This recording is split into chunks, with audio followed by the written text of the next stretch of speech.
नमस्कार दोस्तों, आज मैं आपको बैसाख मास की अमावस्या की कहानी सुनाने जा रही हूँ। प्रेम से बोली अमावस्या माता की जय हो, भोलेनाथ की जय हो।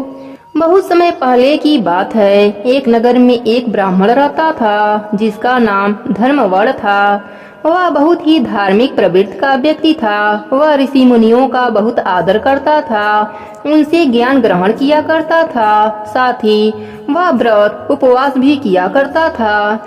एक बार उसने किसी महात्मा के मुख से सुना कि भगवान विष्णु का नाम इस कलयुग में स्मरण करने से जो पुण्य प्राप्त होता है वह किसी भी कार्य से नहीं प्राप्त हो सकता है। जो पुण्य मनुष्य को अन्य युगों में यज्ञ करने से प्राप्त होता है उससे भी अधिक पुण्य इस कलयुग में भगवान के नाम लेने से प्राप्त हो जाता है।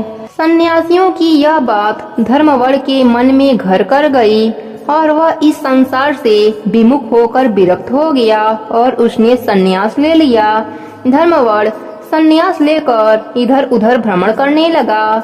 एक दिन घूमते घूमते वह पितृलोक में जा पहुंचा, जहां धर्मवड़ ने देखा कि उसके पितृ बहुत कष्ट में हैं। धर्मवड़ ने अपने पितरों से पूछा कि वह इतने कष्ट में क्यों हैं। तब पितरों ने धर्मवड़ को बताया कि उनकी यह हालत धर्मवड़ की वजह से ही है। तब धर्मवड़ ने अपने पितरों से पूछा कि उसने ऐसा क्या किया है जिसकी वजह से आप लोग इतने परेशानी में हैं। तब पितरों ने धर्मवड़ को बताया कि उसने इस संसार में संन्यास ले लिया है, जिस कारण उसका पिंडदान करने के लिए कोई भी शेष नहीं रह गया, जिस कारण उन्हें इतने कष्ट भोगने पड़ रहे हैं। धर्मवड़ ने कहा कि मैं ऐसा क्या करूं जिससे आपके कष्टों का निवारण हो सके। पितरों ने कहा, अगर तुम वापस जाकर सन्यासी जीवन छोड़कर गृहस्थ जीवन की शुरुआत करो और संतान उत्पन्न करो तो हमें कष्टों से मुक्ति मिल जाएगी। और इतना ही नहीं, बैसाख अमावस्या के दिन पूरे विधि विधान के साथ पिंड दान करना भी याद रखना। तब धर्मवड़ ने अपने पितरों को वचन दिया कि वह अपने पितरों की मुक्ति के लिए विवाह करेगा और पुत्र उत्पन्न करेगा। फिर धर्मवड़ ने अपने गृह पर आकर अपना विवाह किया और बैसाख मास की अमावस्या के दिन पूरे विधि विधान से उसने पिंड दान किया।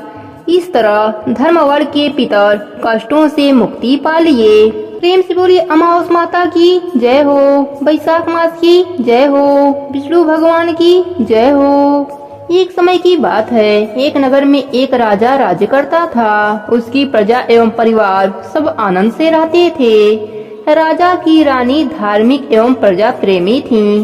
राजा के महल के सामने एक साहूकार का महल था। राजा की रानी एवं साहूकार की पत्नी में मित्रता थी। रानी सारे प्रजा से प्रेम करती थी। एक रोज साहूकार की हवेली से साहूकारनी की रुदन करने की आवाज आ रही थी। रानी अपने महल में रोने की आवाज सुनी तो राजा से इस विलाप का कारण पूछा। राजा ने कहा कि सेठ का पुत्र मर गया, इसी दुख के कारण साहूकार एवं साहूकारनी रो रहे हैं। रानी बहुत भोली थी। उसने राजा को कहा, महाराज दुख क्या होता है। राजा को समझ नहीं आ रहा था कि रानी को कैसे समझाया जाए कि दुख क्या होता है। रानी बार बार राजा से पूछ रही थी, राजन बताइए दुख क्या होता है। राजा ने अपनी रानी से कहा, तुम अपने कुंवर को मार दो तो मालूम हो जाएगा कि दुख क्या होता है। महारानी ने अपने कुंवर को महल से नीचे गिरा दिया। भगवान की कृपा से कुंवर गारे के ढेर पर गिरा और उसको खरोच भी नहीं आया। रानी अपने कुंवर को देखने नीचे आ रही थी। तब तक कुंवर को सामने से आते देखा। यह देख राजा भी दंग रह गया कि इतने ऊपर से गिरने के बाद भी कुंवर को कुछ नहीं हुआ।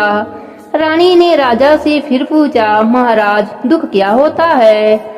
उस समय पड़ोस राज्य में राजा के सैनिक युद्ध कर रहे थे। राजा ने रानी से कहा कि अब मैं लड़ाई में अकेला जा रहा हूँ। जब तुम मेरे मरने का समाचार सुनोगी तो तुम्हें दुख का एहसास हो जाएगा। राजा युद्ध के लिए प्रस्थान किया, लेकिन भगवान की कृपा से राजा युद्ध जीतकर महल वापस आ गया। अब राजा को और ज्यादा आश्चर्य होने लगा। उसी समय रानी राजा के पास आई और फिर वही प्रश्न दोहराकर पूछने लगी। राजा ने रानी से कहा, अब मैं गंगा यात्रा करने जा रहा हूँ। वहाँ गंगा की धारा में मैं कूद जाऊंगा, तब तुम्हें दुख का एहसास होगा। रानी ने गंगा यात्रा की तैयारी की। कैलाश पर्वत पर शिव जी ने पार्वती जी से कहा, आज हम धरती लोक पर घूमने चलेंगे। शिव जी ने बकरे का रूप और पार्वती माता ने बकरी का रूप धारण करके एक बावड़ी के पास घास चरने लगे। तब तक राजा रानी की सवारी भी आ गई। रानी ने सुंदर छाया और बावड़ी देखा तो रुकने के लिए कहा। राजा भी मान गए। राजा रानी ने वहाँ जलपान किया। राजा पानी लेने के लिए बावड़ी के बाहर चले गए। बकरे और बकरी की रूप धरे पार्वती माता ने शिवजी से पूछा कि स्वामी, इस रानी को दुख क्यों नहीं मिलता? रानी ने बकरे बकरी की मनुष्य के रूप में बोलते देखा तो वह ध्यान से सुनने लगी। पार्वती माता के पूछने पर शिवजी ने बताया कि इसने अमावस्या का व्रत किया था। उसी के पुण्य से यह इस जन्म में रानी बनी है और दुख का सामना नहीं करना पड़ रहा है और सुखों का आनंद ले रही है। यह राजा गंगा में भी नहीं मरेगा। रानी ने सारी बातें सुन ली। राजा जब पानी लेकर आए तो रानी ने राजा को सारी घटना सुनाई। राजा सारी बात जानने के बाद अपने राज्य लौट आए। राजा अपने पूरे राज्य में यह घोषणा करवा दी कि सभी लोग अमावस्या का व्रत करना। इस प्रकार राजा के राज्य में अमावस्या की पूजा करने से सुख शांति और धन दौलत बढ़ने लगा। हे पार्वती माता, हे भोलेनाथ, जैसे आपने रानी को दुख नहीं दिया वैसे ही अपने सभी भक्तों पर अपनी कृपा बना के रखना। कहानी अधूरी हो तो पूरी करना, पूरी हो तो मान रखना। प्रेम से बोले भोलेनाथ की जय हो, पार्वती माता की जय हो। श्रुतदेव जी कहने लगे, वैशाख अमावस्या में प्रातः काल स्नान कर मधुसूदन भगवान का पूजन करके जो इस मनोरथ कथा को सुनते हैं वह सीधे विष्णु लोक को जाते हैं। जो दुर्बुद्धि इस कथा को छोड़कर अन्य काम करने में लग जाते हैं वे रौरक नरक में जाकर 85 योनि पाते हैं।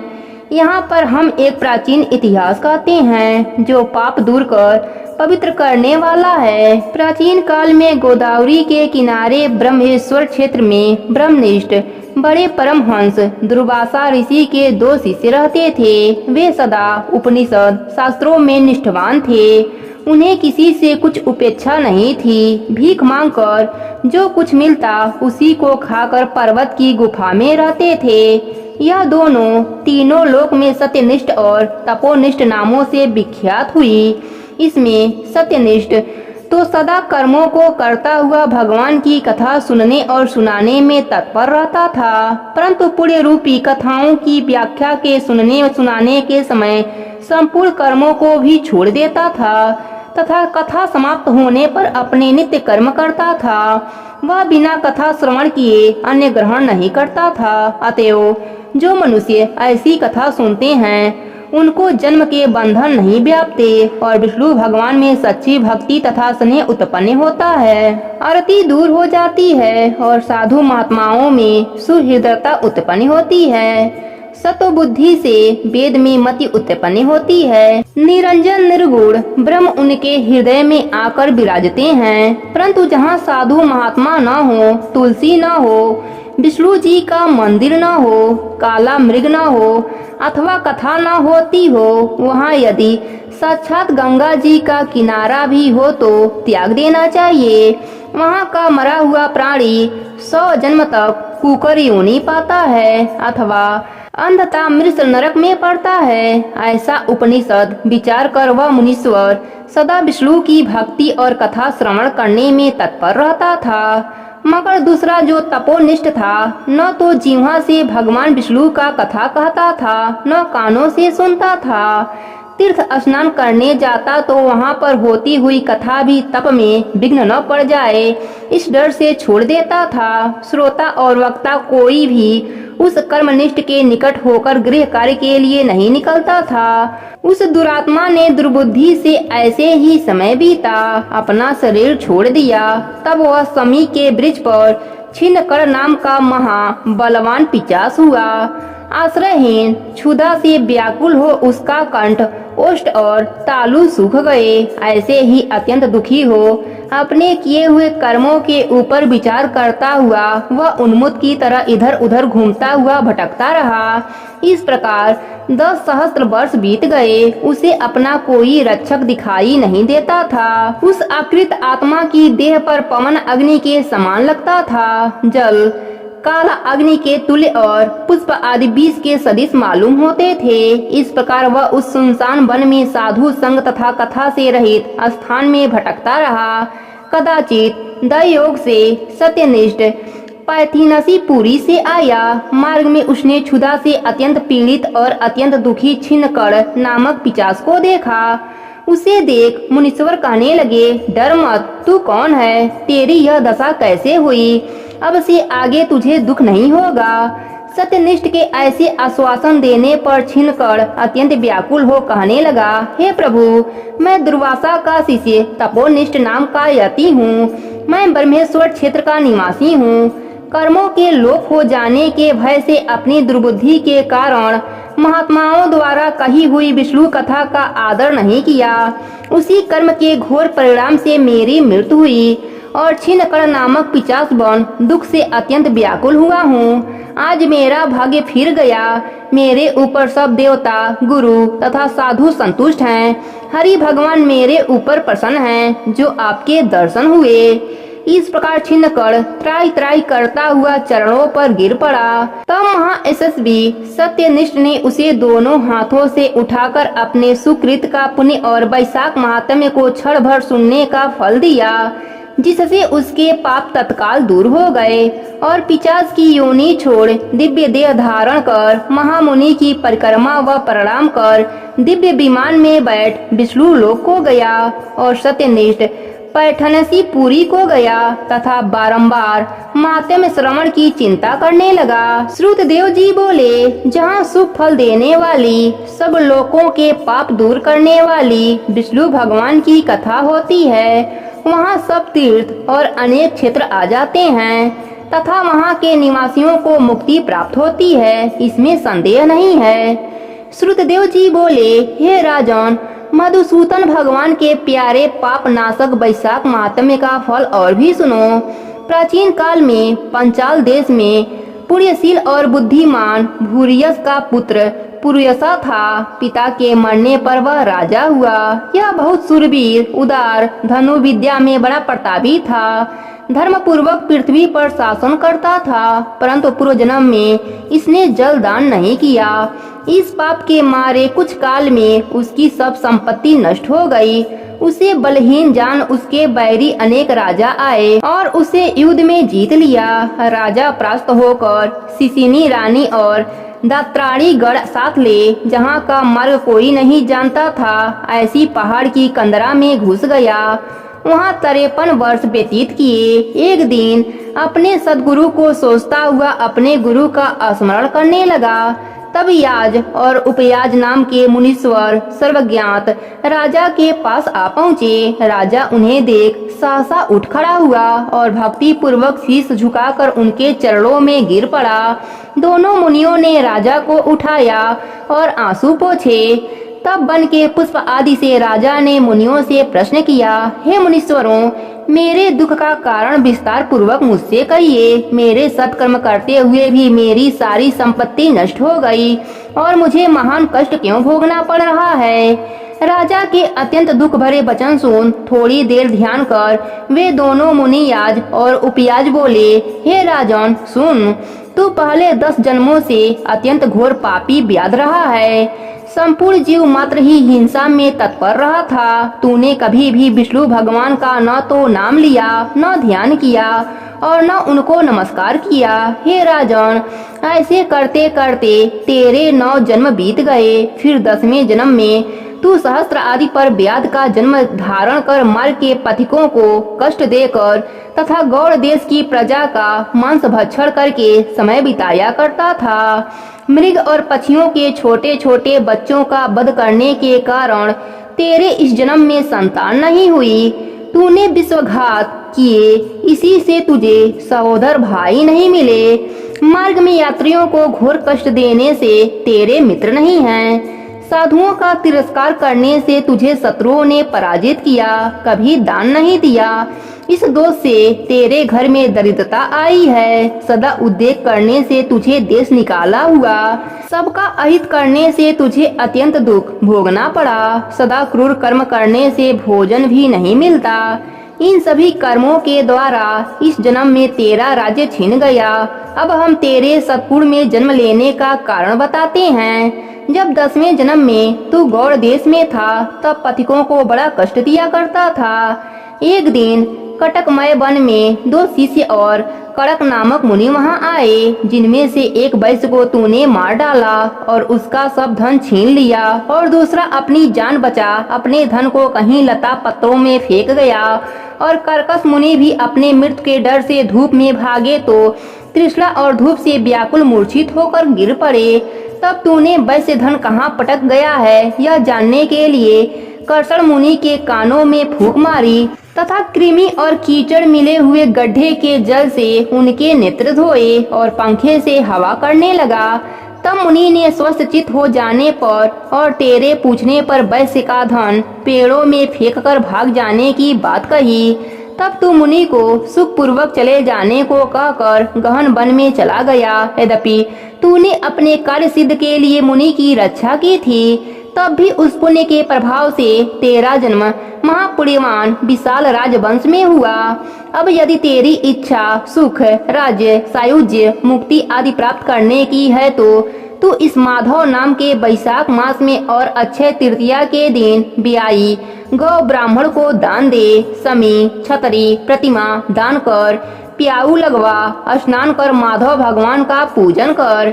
इन वैशाख मास में धर्मों के करने से तेरी विजय होकर साम्राज्य की प्राप्ति होगी और सब सुख भोगेगा और अपने समान पुत्र प्राप्त करेगा तथा सब लोग तेरे यश में हो जाएंगे। साथ ही विष्णु भगवान के साक्षात दर्शन होंगे। ऐसे कुल पुरोहित दोनों ब्राह्मण याज और उपयाज राजा को समझाकर अपने अपने घर चले गए। तब राजा ने अपने पुरोहितों की आज्ञा के अनुसार अपनी बची हुई सेना को संग ले अपने संपूर्ण कुटुंब सहित पंचाल नगरी में प्रवेश किया और वैशाख के सब धर्मों को करने लगा। तब राजाओं ने फिर चढ़ाई कर दी। तब घोर संग्राम कर और उन सबों को जीत उनके राज्य में से 10 अरब घोड़े, 3 कोट हाथी, 1 अरब रथ, 10 सहस्त्र ऊंट, 3 लाख गधे अपनी पुरी में लाया और सब राजा कर देने लगे। मधुसूदन भगवान की कृपा से वह चक्रवर्ती राजा हुआ तथा उसके 5 पुत्र बड़े गुणवान, शूरवीर और उदार धृष्टकेतु, ध्रुमधुन, विजय, चित्रकेतु, मयूरध्वज नाम के हुए। संपूर्ण प्रजा अनुराग और विश्वास करने लगी। फिर पंचाल देश का राजा निष्काम चित्त हो मधुसूदन भगवान की पूजा के लिए सभी धर्म करने लगा। जिनके प्रसन्न हो मधुसूदन भगवान ने अक्षय तृतीया के दिन चारों भुजाओं में शंख, चक्र, पद्म लिए पीताम्बर धारण किए, बनमाला पहने लक्ष्मी तथा अनुचरों सहित गरुड़ पर चढ़ साक्षात दर्शन दिए। उनके असहनीय तेज को देख राजा ने नेत्र बंद कर लिए। फिर उनके दर्शन कर हर्ष के मारे सब देह में रोमांच खड़ा हो गया। नेत्रों से आंसू गिरने लगे और अत्यंत भक्ति पूर्वक हाथ जोड़ सिर झुका स्तुति करने लगा। श्रुतदेव जी कहने लगे, भगवान के दर्शन के आनंद में मग्न हृदय वाले उस राजा ने तत्काल सिर झुका प्रणाम किया और बहुत देर तक आकुल नेत्रों से विश्वात्मा देव जगदीश का दर्शन करता रहा। फिर चरण धोकर जल सिर पर धारण किया और बहुमूल्यवान आभूषण चंदन आदि से पूजन करने लगा। धूप, दीप, फूलमाला, नैवेद्य और आत्मसमर्पण से विष्णु भगवान को प्रसन्न कर बोला, हे निर्गुण विश्वमूर्ति, आपके चरणारविंद धन्य है। यह चरण शरणागतों के पाप दूर करने वाले हैं। तुम्हारे चरणाबिंद को भूत तृष्णा से व्याकुल अनेक योगियों ने भ्रमण करता हूँ।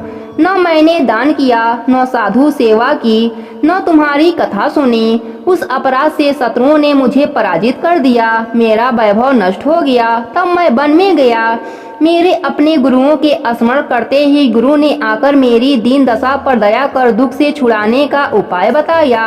उनके बताए वैशाख के धर्म कार्य जो शुभ फल देने वाले हैं मैं करने लगा, जिनके प्रभाव से मुझे संपूर्ण वैभव मिला और मैं अत्यंत प्रसन्न हूँ। हे परमात्मा, संतों पर अनुग्रह करने वाले तुमको नमस्कार है। हे जगदीश, हे देवेश, आप प्रसन्न हो जाइए, जिससे आपके चरण कमलों में मेरी आकृत हो। हे प्रभु, पुत्र स्त्री को शादी से मेरी आसक्ति न हो। मेरा मन आपके चरण बिंदु में लगे रहे, मेरी वाणी आपकी दिव्य कथा कहने में लगी रहे, मेरे नेत्र आपकी मूर्ति के दर्शन में लगे रहे, कान कथा श्रवण में और जीवा आपके कमल गुणगान में अर्पित हो। नासिका आपके चरण कमल का मकरंद सूंघने में प्रवृत्ति हो। हाथ आपके मंदिर की सफाई करने में तथा आपके भक्तों के सुगंध युक्त चंदन आदि लेपन में लगे रहे। पाँव आपकी कथा में ले जाए, मेरी मूर्धा सदा आपकी वंदना में, कामना आपकी कथा में, बुद्धि आपके विचार में सदा लगी रहे। साधु संगत और आपकी श्रेष्ठ कथाओं के गान से मेरे दिन बीते। हे प्रभु, एक पल भी आपके प्रसंग बिना व्यतीत न हो। हे विष्णु, मैं संपूर्ण राज्य, पुत्र पौत्रादि किसी की भी इच्छा नहीं करता हूँ। मैं तो आपके चरण कमल की सेवा का इच्छुक हूँ। राजा की ऐसी स्तुति सुन भगवान प्रसन्न होकर बोले, तुम पाप रहित निष्काम मेरे भक्तों में श्रेष्ठ हो। 10 सहस्त्र वर्ष की तुम्हारी अवस्था हो, दिव्य धन संपत्ति, मेरी दृढ़ भक्ति और अंत में मेरा लोक मिलेगा। जो प्राणी तुम्हारी की हुई स्तुति करेंगे, मैं उन पर प्रसन्न होकर उन्हें निसंदेह भक्ति और मुक्ति दूंगा। आज के दिन अक्षय तृतीया में स्नान आदि करने, गौदान करने, बेल दान करने, पितृश्वरों के निमित्त श्राद्ध करने से अक्षय फल प्राप्त होता है। मृत्यु, जरा, भय, पाप सब नष्ट हो जाते हैं। मैं वैशाख युक्त धर्मों से प्रसन्न होता हूँ, जिनके करने से तप, अव्यय, पद प्राप्त होता है। जो प्राणी मेरे चरणों का स्मरण करेगा, उसे प्रायश्चित की भी आवश्यकता नहीं। तुम गुरु के उपदेश से वन में आ वैशाख के धर्मों में तत्पर हुए और जगत के नाथ भगवान की आराधना से तुम्हें सब वस्तु प्राप्त हो गई। इस धर्म से प्रसन्न हो मैंने तुम्हें दर्शन दिया है। अब तुम देवताओं के लिए भी दुर्लभ इच्छित भोगों को भोगो। देवाधिदेव जनार्दन राजा को ऐसा वर दे, वहीं अंतर ध्यान हो गए। तब वह राजा अत्यंत प्रसन्न हुआ। तदंतर गुरु महात्माओं का सत्संग कर नित्य प्रति ज्ञान प्राप्त करने लगा और वासुदेव भगवान के अतिरिक्त किसी को नहीं मानता था। वैशाख मास के सब धर्मों को बारंबार करने से पुत्र पौत्रादि की वृद्धि हुई और संपूर्ण मनोरथ को भोग अंत में चक्रपाणी विष्णु भगवान की सायुज्यता को प्राप्त हुआ। जो इस परम सुंदर आख्यान को सुनते या सुनाते हैं, वे सब पापों से छूटकर विष्णु भगवान के परम पद को प्राप्त हो जाते हैं। श्रुति कीर्ति बोले, हे मुनीश्वर, मैंने वैशाख के फलदायक सब धर्म सुने, परंतु सुनते सुनते अभी मेरी तृप्ति नहीं होती है। अतएव मुक्ति भुक्ति के दाता विष्णु भगवान को प्रसन्न करने वाले दिव्य धर्मों का वर्णन कीजिए। राजा के इन वचनों को सुन अति प्रसन्न हो श्रुतदेव जी बोले, हे राजन, मैं पाप को नष्ट करने वाली एक कथा फिर कहता हूँ, तू चित लगाकर सुन। यह वैशाख के धर्म संबंधी मुनियों द्वारा प्रसिद्ध है। पंपा तीर पर एक शंख नाम का महायशस्वी ब्राह्मण सिंह के बृहस्पति में गोदावरी नदी के किनारे आया और भीमरथी के पार संकट युक्त और पहाड़ी वन में गया, जहाँ न कोई मनुष्य था न जल ही था। ऐसे वैशाख के ताप से कठिन मध्याह्न के समय वह ब्राह्मण वृक्ष की छाया में बैठ गया। उसी समय एक दुराचारी व्याध धनुष लेकर आया। उसने सूर्य के समान चमकते हुए कमंडल पहने हुए ब्राह्मण को देखकर बांध लिया और उसके कमंडल, जूता, छत्र, रुद्राक्ष की माला, कमंडल सब छीन लिए और फिर छोड़ दिया। तब वह ब्राह्मण उस दुष्ट से छूटकर नंगे पैर धूप से जलती हुई रेती में चलने लगा, जहाँ पानी पीने को जल तक न था। पाँव जलने से बहुत व्याकुल हो बैठकर हाय हाय करने लगा, जिसको सुनकर वह व्याध शीघ्र ही उसके पास गया और मुनि को दुखी व्याकुल देख उसके हृदय में दया उत्पन्न हुई और सोचने लगा कि उसके नए जूते तो मैंने ले लिया है। अतः उसने उस ब्राह्मण को, जिसके पाँव धूप से जल रहे थे, अपनी पुरानी जूती दे दिया। उन जूतों को लेकर ब्राह्मण अत्यंत सुखी हो व्याध को आशीर्वाद देने लगा कि तू सुखी हो, तूने बैसाख में जो यह दान दिया है इससे तेरे पुण्य उदय हो आए हैं, जिसके प्रभाव से विष्णु भगवान भी प्रसन्न हो जाते हैं। ऐसे वाक्य सुनकर व्याध अत्यंत विस्मित हो ब्राह्मण से बोला, हे महाराज, मैंने आपकी वस्तु लेकर पुरानी दी है, भला इसमें मेरा क्या पुण्य है? हे ब्राह्मण, बैसाख धर्म क्या है और हरि कौन है, यह आप मुझसे कहिए। व्याध के ऐसे वचन सुनकर शंख प्रसन्न हुए और बैसाख की प्रशंसा करने लगे कि सब धर्मों का फल तो जन्मांतर से मिलता है, परंतु बैसाख में इस पापाचारी दुर्बुद्धि दुरात्मा व्याध ने पात्र दान किया, जिसके फल से तत्काल सद्बुद्धि हो गई। संपूर्ण दान, तप, बड़े बड़े यज्ञ तथा तीर्थ यात्रा करने से विष्णु भगवान प्रसन्न नहीं होते हैं, परंतु वैसारोक्त धर्म करने से प्रसन्न होते हैं। इस माधव मास में जो कृत थोड़े से धन से सिद्ध होते हैं, वह बहुत खर्च करने अथवा दान या धर्म यज्ञों से करने से सिद्ध नहीं होते हैं। इस मास में ताप नाश करने वाली पादुका तूने मुझको दी है, जिससे भगवान तेरे ऊपर प्रसन्न हो गए हैं। अब तुझे कल्याण की प्राप्ति होगी। जब मुनीश्वर ऐसा कह रहे थे, उसी समय मृत्यु द्वारा प्रेरित बड़ा बलि सिंह व्याध के वध के लिए अत्यंत क्रोध कर दौड़ता हुआ आया। बीच में दैयोग से देव कल्पित हाथी को देखकर पहले उसको मारने का महान उद्योत करने लगा। उस वन में उन दोनों सिंह और हाथनी का ऐसा संग्राम हुआ कि दोनों थककर गिर पड़े और दोनों एक दूसरे को देखते पड़े रहे। और इधर जो कथा मुनीश्वर ने व्याध को सुनाई, दैयोग से उन दोनों ने भी वही कथा सुन ली, जिसके सुनने से इनके शरीर निर्मल हो गए और सब पापों से छूट तत्काल पशु योनि त्याग कर स्वर्ग जाने को तैयार हुए। वे दोनों सिर झुकाकर हाथ जोड़े खड़े रहे। फिर धर्मो उपदेश मुनीश्वर मार्ग में व्याध के निमित्त उन्हें देख विस्मित हो पूछने लगे, तुम कौन हो? तुम्हारा जन्म दुष्ट योनि में कैसे हुआ? अकारण ही वन में एक दूसरे को मारने को क्यों उद्यत हुए? तुम्हारी मृत्यु कैसे हुई? हे निष्पापों, सब कथा विस्तार पूर्वक मुझसे कहो। मुनि के ऐसे कहने पर वे कहने लगे, मतंग मुनि के दंडित और कोलाहल दो पुत्र हुए। साप दोष से उनके यह नाम हुए। एक दिन हमसे हमारे पिता मतंग महर्षि संपूर्ण धर्मों के जानने वाले कहने लगे, हे पुत्रों, मधुसूदन भगवान के प्रिय मास में वैसारोक्त धर्मों को करो, जिससे संसार बंधन की निवृत्ति हो।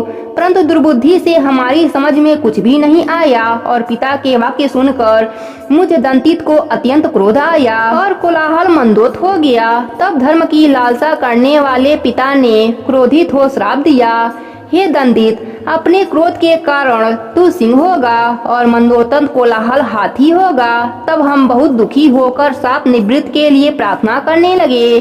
तब पिता ने श्राप मोच का उपाय बताया कि तुम दोनों पशु योनि पाकर थोड़े दिन पीछे एक दूसरे को मारने को उद्यत हो जाओगे। उसी समय व्याध और शंख के वैसाख धर्म निसयम संवाद दैयोग से तुम्हारे कानों में जाएगा। तब उसी क्षण तुम्हारी मुक्ति हो जाएगी और श्राप से छूट पूर्व रूप धारण कर मेरे पास निवास करोगे। पिता के इस श्राप से हमको पशु योनि मिली और अब जो कुछ हुआ सो आपने देखा। दैयोग से हम दोनों यहाँ चले आए और आपका दिव्य संवाद सुना। उसी के प्रभाव से तत्काल मुक्त हो गए। यह कथा कह दोनों ने मुनीश्वरों को नमस्कार कर मुझसे आज्ञा मांग अपने पिता के पास चले गए। सो सब कथा दयानिधि मुनि ने व्यास को सुनाई। देखो वैशाख का कैसा महात्म्य है। जब मुनि ने इस प्रकार कहा, तब व्याध अपने शस्त्र फेंक कृपालु प्रबल बुद्धि ऋषि से कहने लगा। व्याध बोला, हे मुने, मुझ पापी और दुष्ट बुद्धि पर आपने बड़ी दया की है। हे साधु, मैं आपका शिष्य हूँ, मेरे ऊपर दया करके ऐसा उपदेश दीजिए कि जिससे मेरी फिर से बुद्धि दुष्ट न हो, अनर्थ कार्य करने में प्रविष्ट न हो। ब्याद की ऐसी बातें सुन शंख मुनि बोले, हे ब्याद, यहाँ धूप बहुत सताती है, न यहाँ छाया है न पानी। कहीं दूसरी छाया की जगह में चलकर जल पीकर स्वस्थ चित्त हो।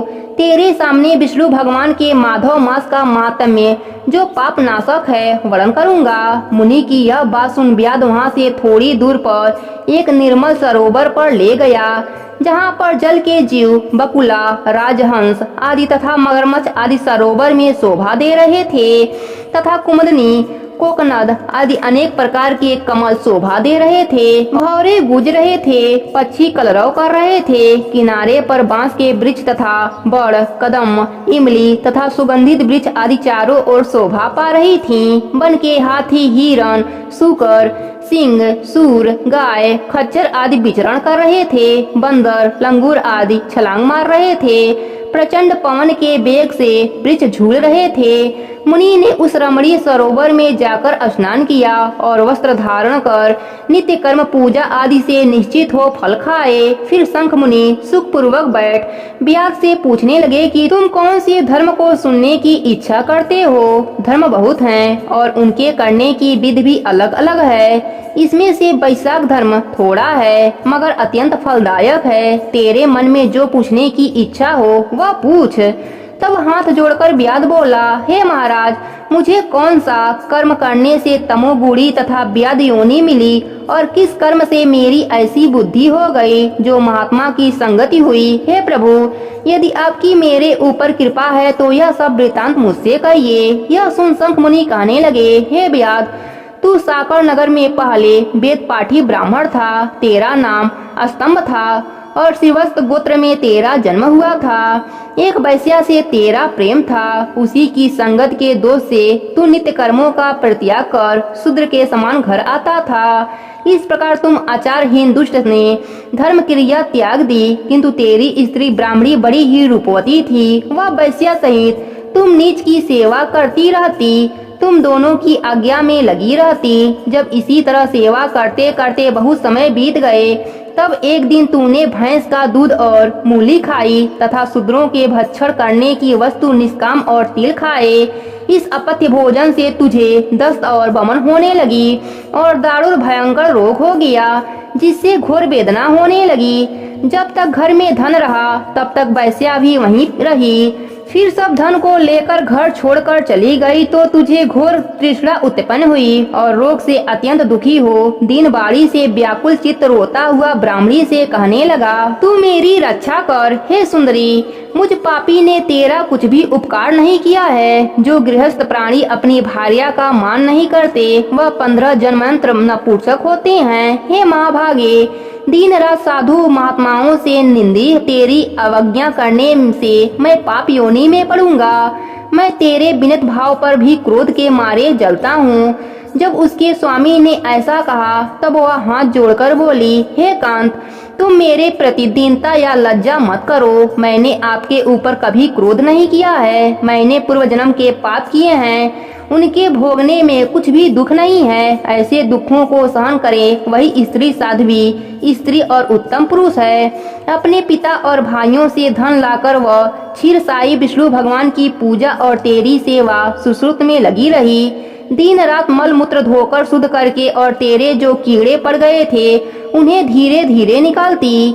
दिन रात नींद त्याग कर तेरे दुख में दुखी हो रहने लगी। हे पितेश्वरो, तुम मेरे पति की रक्षा कर, रोगहीन और पाप रहित करो। और चंडिका श्री गणेश जी, शनिचर जी से प्रार्थना करती रहती कि मेरे पति निरोग होकर 100 वर्ष तक जीवित रहें। ऐसे वह देवी प्रतिदिन किया करती थी। जब एक दिन देवल नाम के मुनि बैसाख में गर्मी के मारे संध्या समय घर पर आए, तब तेरी स्त्री ने रोग नाशक वैद्य समझकर उनके चरण धोकर जल सिर पर छिड़क लिया और गर्मी से व्याकुल महात्मा को तेरी आज्ञा लेकर शरबत पिलाया, जिससे उनको शांति मिली। दिन निकलने पर वह मुनि जैसे आए थे वैसे ही चले गए। थोड़े दिन बाद तुझे सन्निपात हो गया। तब तेरी स्त्री ने त्रिकुटा पिलाया तो तूने उसकी उंगली काट ली और तेरी दांती चिभ गई। तू अपनी सुंदर सैया उस पर वैश्या का ध्यान करता हुआ मर गया। तेरी रूपवती स्त्री यह देख अपना कंगन बेचकर बहुत सा ईंधन लाई, 50 चिता बनाकर बीच में तुझे रखकर तेरे साथ रोग पीड़ित शरीर का अग्नि संस्कार किया और स्वयं भी उसी अग्नि में जलकर सती हो गई। वह शरीर त्याग कर पति का आलिंगन कर तत्काल विष्णु लोक को चली गई। वैशाख मास में पानी का दान करने और चरण धोकर जल सिर पर छिड़कने से योगिनियों की सी दुर्लभ गति उसे मिल गई और तुझे समस्त पापों से छूटने पर भी अंतकाल में वैश्या का स्मरण करने से देह त्याग कर घोर व्याध का जन्म धारण किया। तुझे सदा हिंसा प्यारी है और चित्त में सदा उद्देश्य रहता है। तूने वैशाख में शरबत पान करने की आज्ञा दी और मुनि के चरण धोने पर पाप नाशक जल मस्तक पर छिड़का। उससे तेरी ऐसी बुद्धि हुई और सत्संग प्राप्त हुई जिससे तूने संपूर्ण सुखों के हेतु धर्म पूछे। इस प्रकार तेरे पूर्व जन्म के किए हुए जो पाप और पुण्य कर्म मैंने दिव्य दृष्टि से देखे वे सब तुझे बतलाए और जो कुछ तुझे गुप्त वासना पूछनी हो वह तू पूछ। तेरा मन शुद्ध हो गया है, तेरा कल्याण होगा। सूत जी बोले कि जो कोई इस पाप के नाश करता और पुण्य के बढ़ाने वाले परम अद्भुत आख्यान को सुनता है वह परम गति को प्राप्त हो जाता है। प्रेम से बोलिए मधुसूदन भगवान की जय हो, वैशाख मास की जय हो, विष्णु भगवान की जय हो, गंगा मैया की जय हो।